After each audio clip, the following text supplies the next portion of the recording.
ភូមិទឹកស្រែគឺជាភូមិទេសចរណ៍បែបជនបទមួយស្ថិតក្នុងខេត្តកោះកុងដែលចំណុចពិសេសនៅភូមិនេះគឺមានព្រែកមួយដែលមានទំហំធំប្រហែលនឹងព្រែកកំពតដែរប៉ុន្តែអ្នកទេសចរគ្រប់រូបអាចលំហែកាយនិងជិះទូកកាយ៉ាក់នៅទីនេះលេងបានដោយកណ្ដាលស្ទឹង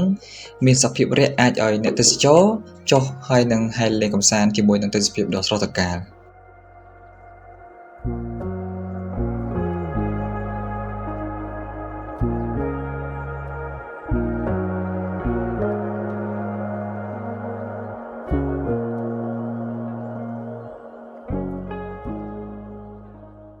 ក្រៅពីនេះផងដែរ